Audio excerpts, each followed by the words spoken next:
वंदे मातरम। सबको जोहार, जय हिंद, वंदे मातरम। आज हम बैठे हैं दामोदर नदी का ठीक किनारा है।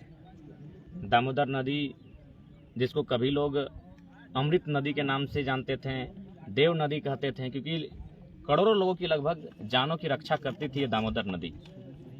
लेकिन आज हमारे ठीक पीछे है और हम लोग जहाँ बैठे हैं, आप सोच रहे होंगे कि हम लोग कहाँ बैठे हैं, किसी पहाड़ में बैठे हैं क्या? तो जी नहीं, हम लोग पहाड़ में नहीं बैठे हैं। हम लोग बीसीसीएल के द्वारा जो कोयला का खनन किया जा रहा है, खनन करने के बाद जो अवशिष्ट यानी मलबा जो बचता है, कचरा जिसको हम लोग कहते हैं, उसको डंपिंग किया जाता है, पहाड़ बनाया जाता है। यानी पहाड़ बनाते बनाते बीसीसीएल अब दामोदर नदी तक पहुंच गई है। और ये पहाड़ जब देख सकते हैं, पहाड़ की जो मिट्टी है, पहाड़ मतलब इंसान द्वारा बनाएगा पहाड़, बीसीसीएल के द्वारा कोयला कोड़ने के बाद जो मलबा बचता है उससे जो पहाड़ बना है, ये लगभग अब दामोदर नदी को छू रहा है। यानी दामोदर नदी तो प्रदूषित हो चुकी है। कारण है डीबीसी, कारण है आपका कोल सेक्टर। और ये जहाज टाड़ में हम लोग बैठे हैं बाकायदा, बिल्कुल हमसे यहाँ लगभग 50 मीटर यानी फुटबॉल का आधा मैदान, अगर हाफ मैदान तक फुटबॉल को मारते हैं तो दामोदर नदी है। और जहाँ बैठे हैं ये बहुत बड़ी ऊंचाई जगह है। ये पारसनाथ पहाड़ नहीं है और ना ही ये कोई मैंने ललकी का पहाड़ है। ये बीसीसीएल के कोयला कोड़ने के बाद जो एकत्रित करती है, जमा करती है अवशिष्ट पदार्थ को, मलबा को, कचरा को, हम लोग वहां से हैं। यानी जो लोग ओविड जो भी कहते हैं, यानी कोई भी कंपनी, सबसे पहला बात, जो भी कंपनी आती है उसे एक प्रदूषण का मानक होता है, मापदंड होता है, उसके अनुसार काम करना पड़ता है। और ये स्वाभाविक है, क्योंकि भारत देश के अगर संविधान की बात करें तो प्रदूषण फैलाना भी अपराध है, गैर कानूनी है। वन्य जीवों की सुरक्षा करना हमारा दायित्व है। बाकायदा भारतीय संविधान आर्टिकल 42 में इस बात का जिक्र है, वन्य जीवों का संरक्षण। तो वन का भी रक्षा करना है, वन्य जीवों की भी रक्षा करना है, और नदियों की तो नेसेसरी रक्षा करनी है। लेकिन आज अगर यही सवाल जो लोकतंत्र में बैठे हैं, चाहे देश के हुक्मरान हैं, चूंकि बीसीसीएल एक सेंट्रल योजना है, तो देख सकते हैं पीछे ये बहुत बड़ा एकड़ में जंगल भी है। यानी जो ये कचरा फैल रहा है, इससे जंगल भी बर्बाद होगा, नदी भी सामने आ गई है, नदी भी बर्बाद होगा। जब जंगल बर्बाद होगा तो जंगल के जीव भी बर्बाद होंगे।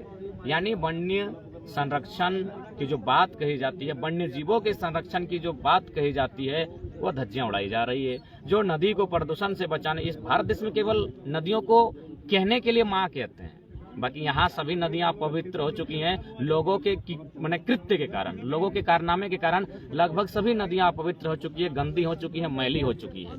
ये दामोदर नदी उसका उदाहरण है, ठीक पीछे है। और मैंने केजीएफ, आप लोग सुने होंगे, केजीएफ देखे होंगे, भारत की बहुत चर्चित फिल्म है। लेकिन मुझे लगता है पता नहीं झारखंड के लोगों के साथ क्या तकलीफ है कि झारखंड में एक टाइम बस एक काला पत्थर मूवी बना था। मुझे लगता है आज प्रत्येक दिन झारखंड में एक फिल्म रिलीज होगी। अगर आप केजीएफ को एक फिल्म मानते हैं तो उस अनुसार झारखंड में प्रत्येक दिन एक फिल्म होगी। और आज हम लोग उसी एक केजीएफ के कोयले की खदान के ऊपर बैठे हैं। बाकायदा आज किस प्रकार यहाँ लूट है, यहाँ दादा बैठे हैं, रैयत बैठे हैं। जो जमीन रजिस्ट्री नहीं किया गया है, जब भी कोई कंपनी, चाहे बीसीसीएल अगर कोयला कोड़ती है, चाहे जो भी कोयला की परियोजना होती है, तो बाकायदा जमीन की रजिस्ट्री की जाती है। जमीन को या तो लीज पे लिया जाता है या फिर जो भी बहुत सारी प्रक्रियाएं हैं, यानी जमीन पर अनुमति लिया जाता है रैयत से। लेकिन ये एक ऐसी जगह खड़े हैं जहां लोकतंत्र में तानाशाही का परिचय है। तानाशाही का परिचय इसलिए है क्योंकि यहाँ दो बड़े नाम सामने आते हैं। अब हम लोग को नाम लेने की डर नहीं है, क्योंकि मैंने शुरू से कहा है कि मैंने युवाओं को संदेश भी दिया है कि अगर आप पॉलिटिक्स करना चाहते हैं तो सुनील महतो, कॉमरेड महेंद्र सिंह, गुरुदास चटर्जी, ऐसे नेताओं की छवि होनी चाहिए जो विधायक संसद रहते भी मरने से डरे नहीं। खासकर सुनील महतो, चूंकि संसद एकमात्र है जिनका मौत हुआ है संसद रहते हुए। यहाँ नाम आता है एलबी सिंह। मैं तो परिचित नहीं हूँ, लेकिन लोग डर डर के उस नाम को ले रहे थे। मुझे डर नहीं है, डर डर के सबके जुबान से एक नाम आ रहा था एलबी सिंह। फुल फॉर्म क्या है मैं नहीं जानता हूँ। हाँ, लाल बाबू सिंह। और एक कुंभनाथ सिंह, उनसे ना मैं मिला हूं ना जानता हूं, लेकिन यहाँ डर डर के लोग उसका नाम ले रहे थे कि उनका यहाँ एक डर का माहौल है। क्यों? लोकतंत्र बड़ा है कि एलबी सिंह बड़ा है? लॉ से लाल बाबू भी होता है, लॉ से लोकतंत्र भी होता है। तो लोकतंत्र बड़ा है कि लाल बाबू सिंह बड़ा है, इसका निर्धारण भारत की लोकतांत्रिक व्यवस्था ही करे। अगर लोकतंत्र बड़ा है तो लाल बाबू सिंह कौन होता है? यहाँ के लोगों की जमीनों पर जबरन डंपिंग करने वाला। बाकायदा जब लोग इसकी शिकायत करते हैं तो उधर से कहा जाता है अरे जो ग्रामीण जो करते हैं करने दो, हम देख लेंगे। क्योंकि उनका सुने राजनाथ सिंह जो आदरणीय केंद्र के वर्तमान में रक्षा मंत्री हैं, शायद सुने उनके रिश्तेदार लगते हैं। सबसे पहले राजनाथ सिंह एक बहुत भारत के एक बेहतर नेता हैं, लेकिन मुझे लगता है रिश्ता नाता कहीं ना कहीं आंखों में पट्टियां बांध देती है। और शायद जहाज टाँड़ के लोगों की दर्द शायद दिल्ली तक नहीं पहुंची है या फिर राजनाथ सिंह जी तक नहीं पहुंची है, वरना एक कदावर नेता अपने रिश्तेदारों के लिए हजारों लोगों की उम्मीदों को तोड़ने का काम नहीं करता। ऐसा सुनने में आता है कि जो एलवी सिंह जी हैं, इनके रिश्तेदार लगते हैं हमारे भारत देश के केंद्रीय रक्षा मंत्री माननीय श्री राजनाथ सिंह। तो लोग लीडर इसलिए बनते हैं क्या कि अपने रिश्ते नाते, अपने कुटुंब हितजनों की भलाई के लिए। अरे भलाई करना अच्छी बात है, वे जो मंत्री हैं, केंद्रीय मंत्री हैं, तो अपने रिश्तेदारों की भलाई करनी चाहिए, हम भी समर्थन करते हैं। लेकिन किसी का जान लेकर यहाँ पूरे गांव जहाजटार, भौड़ा, बोरखुट्टी, कई गांव आते हैं इस खनन में से प्रभावित होकर, कई गांव आते हैं। बाकायदा अगर उस गांव में जाएंगे, बाकायदा ये वीडियो चूंकि मैंने केंद्रीय मंत्री से निवेदन है, मैं उनसे निवेदन करूंगा यदि आपके कानों तक किसी प्रकार अगर यहाँ की आवाज जाती है, संभव है आने वाले दिन तो जाएगी ही, क्योंकि 2024 में जब आप हमारे यहाँ चुनाव प्रचार के लिए आएंगे तो आपके बगल में ही हम लोग की सभा होगी और बाकायदा आप तक ये संदेश जरूर देंगे। तो आप अपनी एक टीम, आपसे हमारी कोई शिकायत नहीं है क्योंकि आप दिल्ली में हैं और दिल्ली में रहकर शायद आप जहाज टाँड़ को नाम जानते भी नहीं होंगे, लेकिन आप अपने रिश्तेदारों को मैंने उनके इशारे पर और उनके फोन कॉल पर अगर मैंने प्रशासन को कहते हैं कि वहाँ हमारे रिश्तेदार को सपोर्ट करें, तो मुझे लगता है ये गलत है। इसीलिए मेरा मानना है एक टीम आप भेजें और बाकायदा आपकी टीम अगर एक दिन जहाज टाँड़ के गाँव में रहकर एक दिन बिताकर चली गई तो आपको जो करना है करिए। यहाँ सब्जियों में प्रदूषण, यहाँ के आंगन में प्रदूषण, यहाँ के दीवालों में प्रदूषण, जो कपड़ा लोग पसारते हैं उसमें प्रदूषण है। तो किस प्रकार मौत के साये में ये लोग जी रहे हैं, ये लोग मौत के साये में जी रहे हैं। इसीलिए मैंने कहा, बाकायदा राजकुमार दा के इंटरव्यू में मैंने कहा कि लोकतंत्र ने जब भारत का संविधान का निर्माण हुआ तो सबको सुरक्षा मिला, नारियों को मिला, दमितों को मिला, दलितों को मिला, शोषितों को मिला, वंचितों को मिला। लेकिन अगर नुकसान किसी का हुआ है तो रैयतों का हुआ है, किसानों का हुआ है, क्योंकि किसानों के लिए भारतीय संविधान भी आज सुरक्षा नहीं दे पा रहा है। एलवी के आगे लोकतंत्र हार रहा है। ल से लाल बाबू, ल से लोकतंत्र, और लाल बाबू के आगे, उसके पैसों के आगे, उसकी शक्तियों के आगे, उसके केंद्रीय मंत्रियों से संपर्क के आगे लोकतंत्र भी टूट रहा है, धराशायी हो रहा है, चरमरा रहा है। ये कहीं ना कहीं दुर्भाग्य का विषय है। और हमारे लोगों की थोड़ा सा कमियां भी बाकायदा, जब आप झारखंड के विस्थापितों का दर्द एक किताब है ज्योतिलाल महतो की, अगर पढ़ेंगे तो बाकायदा उन्होंने बड़ी मार्मिक शब्द कहा है। उन्होंने कहा कि हमें बख्श दीजिए।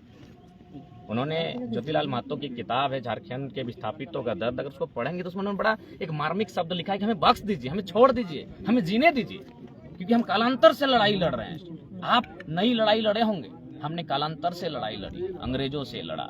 जब जब लोगों ने, राजाओं में, महाजनों ने हमारी जमीन लूटने का प्रयास किया, हम लोग तब तब लड़ाई लड़े और आज भी हम लड़ाई लड़ रहे हैं। आज भी शक्ति निर्मल के रूप में हमारी हत्या हो रही है, तो अब हमें बख्श दीजिए। यानी वो दुहाई दे रहे हैं, वो लड़ने की बात नहीं कह रहे उस पुस्तक में, कह रहे यार हमें वो छोड़ दो, बहुत हमें सताया, अब हमें दामोदर नदी के तट पर, स्वर्ण रेखा मयूराक्षी नदी के तट पर अपने परिवार के साथ जीवन यापन करने दो। बड़ी मार्मिक लाइन है, कभी समय मिले तो आप पढ़िए।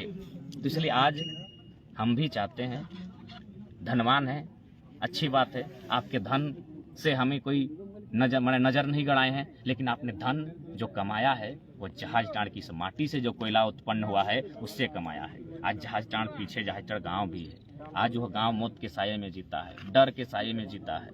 तो आज अगर वास्तव में लोकतंत्र है तो मैं आज चूंकि मीडिया लोकतंत्र के माध्यम से मैं पूरे देश तक ये संदेश देना चाहूँगा, इसीलिए बाकायदा मैं आज अपने लाइव में भी जुड़ा हुआ हूँ कि ये आवाज़ लोगों तक जाए कि किस प्रकार यहाँ अन्याय हो रहा है। और मैं निवेदन करना चाहूँगा, क्योंकि बगल में देखें सीआईएसएफ का भी पहरा है, बगल में झारखंड पुलिस का भी पहरा है, लेकिन उनकी उपस्थिति में कल बमबारी होती है और लोग तमाशा देखते हैं। तब तो सवाल होता है कि भाई लोकतंत्र की आड़ में केवल किसानों की जमीन छीनी जाएगी?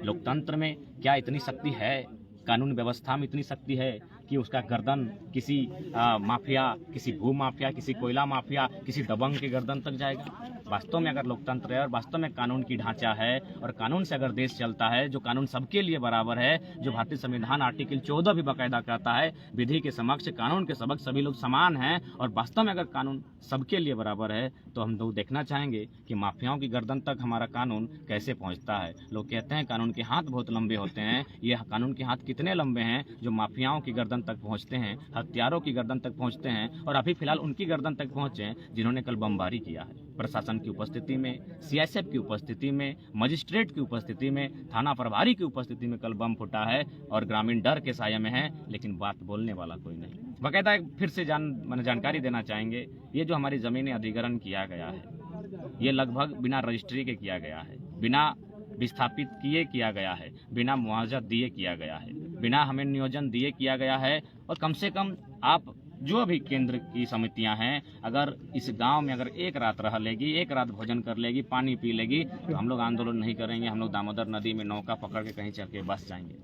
ये गांव हमारा है, हमारे पूर्वजों ने अपने खून पसीने से सींचा है, लेकिन आज हम लोग डर के साये में हैं। डर किसका है पता नहीं, कोई एलबी सिंह है, लाल बाबू सिंह, लोग डरते हैं उससे, डर रहे हैं लोग। लेकिन मैं आज स्पष्ट करना चाहूँगा, कब तक डरोगे रैयत लोग, कब तक डरोगे, किससे डरोगे? इस दुनिया में जिंदा रहने के लिए कोई नहीं आया है। सिकंदर भी खत्म हुआ है, यहाँ के पंछियों का हाल सब मर चुके हैं। यहाँ पे ये मोर का पंख मिला है, बहुत सारा है यहाँ, बहुत सारे मोर रहा करते थे। और ये ग्रामीण बता रहे हैं कि मोर ये मरने के बाद ये पंख कहीं उन्हें मिला।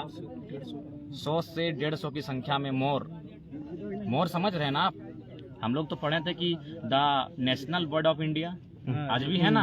अगर पीकॉक अगर आज भी नेशनल बर्ड है, तो अगर किसी कंपनी के कारण, और भी उसमें कॉन्ट्रैक्ट पे चल रहा है, टेंडर पे चल रहा है, यानी एक निजी व्यक्ति, अब कंपनी भी भारत की कहाँ, वो तो कॉन्ट्रैक्ट पे दी है, एक निजी कंपनी जिसके ऑनर शायद एलबी सिंह है। अगर इतने लोगों की, इंसानों की हत्या के साथ साथ इस कंपनी के माध्यम से, प्रदूषण के माध्यम से अब नेशनल बर्ड की भी हत्या हो रही है, तो मुझे लगता है लोकतंत्र इतना कमजोर है क्या? भारत का लोकतंत्र इतना कमजोर है कि उसके ऊपर एलबी सिंह है? ये देखिए मोर का पंख मिला है। बाकायदा अगर इस जमीन को आप टटोलेंगे तो बहुत सारे ऐसे पक्षी, पशु मिलेंगे जिनकी हत्या केवल इसलिए हुई है क्योंकि यहाँ से प्रदूषण निकलता है। बहुत ही माने बेरहमी से यहाँ खनन का कार्य किया जा रहा है। ये KGF मुझे लगता है रोज झारखंड में देखने को मिलेगा। तो इसलिए मेरा मानना है, मेरा संदेश होगा, खासकर मैं अक्सर अपने जब भी मैं भाषण देता हूँ तो मैं वहाँ स्पष्ट कहता हूँ कि जो दामोदर नदी के किनारे जो लोग रहते हैं, उन्हें कम से कम हम दो, हमारे दो नहीं हमारे 3 लोग हंसते हैं कभी कि ये टाइगर क्या बोलता है, मैं सही बोलता हूँ। आज हमारे घर में तीसरा बेटा हो चाहे तीसरी बेटी हो, उसे पैदा करना होगा, उसे अंधेरे में रखना होगा, उसे स्कूल कॉलेज की दुनिया से दूर रखना होगा, उसे एडमिट कार्ड, राशन कार्ड से उसका नाम दूर रखना होगा, उसके हाथों में हथियार देना होगा। नहीं तो मैं बहुत बुरा देख पा रहा हूँ। आज क्या कहें हम, क्या आज 1.5 सालों से हम लोग इतना दर्द देखे हैं, इतना तकलीफ देखे हैं, और नीचे चंद मुट्ठी भर लोग करोड़ों कमा रहे हैं। हमें मौत में सुला के, हमें मौत की नींद सुला के चंद लोग, मुट्ठी भर लोग करोड़ों रुपया कमा रहे हैं। ये कैसा देश है, ये कैसा लोकतंत्र, ये कैसा संविधान है जहां हमें मुर्दा करके, हमारी जान मारकर, हमारे खेत बंजर करके, खेत बंजर तो छोड़िए, खेत में डंपिंग है। ये जो बैठे हैं ये लगभग जमीन से लगभग हम लोग 200-250 फीट ऊपर हैं जहां हम लोग बैठे हैं, और ये घसक भी रहा है। यानी हम लोग जहां बैठे हैं रिस्की जगह बैठे हैं, हम लोग बाकायदा रिस्की जगह बैठे हैं। यानी ये कैसा कानून है भाई कि ये जमीन हमारी है? यहाँ जबरन कोयला कोड़ने के बाद जो कचरा होता है, पत्थर, यहाँ जबरन डिंगाया गया है। डिंगाना समझते हैं ना, मैंने डंपिंग किया गया है जबरन, क्योंकि ग्रामीण संबंध उनका केंद्रीय मंत्री से ना, एलबी साहब का संबंध केंद्रीय मंत्री से, भाई कौन उनसे लड़ पाएगा? तो इसीलिए ग्रामीणों को हम यही कहेंगे, कानून में, प्रशासन में वो शक्ति नहीं दिखती है। यदि अपने आप को बचाना है, हम भी पढ़ा लिखा छात्र हैं, संविधान की बात करते हैं, आज भी करेंगे। एक बार संविधानिक, हम लोग संविधान के ही नाते धरना पर बैठे हैं, लगातार अपनी आवाज़ को रखते हैं। DC का लेटर है हमारे पास SDO का लेटर है, तमाम CO का वेरीफाई किया गया है कि ये ज़मीनें हमारी है, ये ज़मीन हमारी निजी ज़मीन है, ये किसी के बाप की ज़मीन नहीं है। लेकिन फिर भी लोकतंत्र की शक्तियों का दुरुपयोग करते हुए आज जो यहाँ तांडव हो रहा है, इस तांडव को देखने के लिए शायद कोई हुक्मरान उसकी नज़र नहीं गड़ रही है। इसलिए आज कठोर शब्दों में, मजाक में लें, हंस के उड़ा दें, या फिर जिस प्रकार इस बात को लें, हम दो हमारे दो नहीं है, तीसरा पैदा कीजिए और तीसरा को ट्रीट कीजिए कि उसके हाथ में हथियार होगा। ये कानून की व्यवस्था आपकी नहीं है। मैं बार बार कहता हूँ, बस BCCL का full form Bharat cooking coal limited नहीं है, काहे नहीं समझ रहे हैं? BCCL का फुल फॉर्म आज भी ब्रिटिश कुकिंग कोल लिमिटेड है। ब्रिटिश से भी बुरा असर है। ब्रिटिश लोग में भी दिल था, मैं मानता हूँ, ब्रिटिश लोगों में दिल था, इनसे बेहतर दिल था। वे लोग हमें लास्ट में मारने पीटने के बाद कानून बनाते थे। ब्रिटिश लोग हमें मारने पीटने के बाद, हमें जेल में डालने के बाद, हमारे गर्दनों को काटने के बाद बकायदा कानून बनाते थे कि इनकी जमीनों को ना छुआ जाए। लेकिन भारत सरकार ने कोई कानून नहीं बनाया, कोई विस्थापन आयोग नहीं बना, एक ढंग का विस्थापित नीति नहीं बना जो हमारे लोगों को सुरक्षित कर सके। इसलिए मैं स्पष्ट कहूँगा, अगर खून खोलता है इस दृश्य को देखकर, हमारी बातों को सुनकर, तो मुझे लगता है हम हर जगह जयराम महतो क्यों जाएगा, हर घर से निर्मल दा सुनील दा बनकर सामने आओ, हथियार उठाओ, आखिर जैसा भी पड़े अपने आप को बचाने के लिए, भारत को बचाने के लिए लाखों लोगों ने बलिदान दिया है, तो अपनी माँ माटी को बचाने के लिए तुम्हें हथियार उठाना पड़े, उठा लो। तीसरा बेटा पैदा करना पड़े, तीसरी बेटी पैदा न करना पड़े, कर लो। उसके ना हाथों में ना एडमिट कार्ड होगा, ना राशन कार्ड में उसका नाम होगा, ना किसी स्कूल कॉलेज में उसका एडमिशन होगा। उसे बंद कमरे में रखिए और रोज इसी तरह जहाज टांड ला के उसके दर्द की दास्तां को सुनाइए कि किस प्रकार हमारे साथ अन्याय हो रहा है। एक निजी व्यक्ति को लाभ देने के लिए इतना अन्याय, हम मौत के साये में हमें हमारा जान मारा जा रहा है। ये दुर्भाग्य है भारत के लोकतंत्र का, ये दुर्भाग्य है भारत की राजनीति का, ये दुर्भाग्य है भारत की कानूनी व्यवस्था, ये दुर्भाग्य है भारत के सर्वोच्च संविधान का, जो दुनिया का सबसे बड़ा लिखित संविधान है। मैंने इसीलिए कहा, सबको सम्मान मिला, सबको हितार्थ मिला, सबको रक्षार्थ मिला, लेकिन जो किसान है आज जबरन उनकी जमीनें छीनी जा रही। इसलिए मैंने कहा कि कोई बदलाव नहीं हुआ है। ईस्ट इंडिया कंपनी आज भी चल रही है, जिस प्रकार उस समय मनमानी होती थी आज भी हो रही है।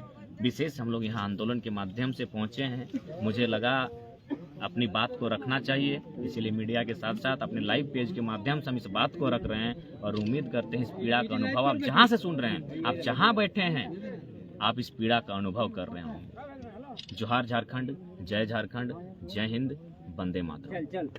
जय झारखंड।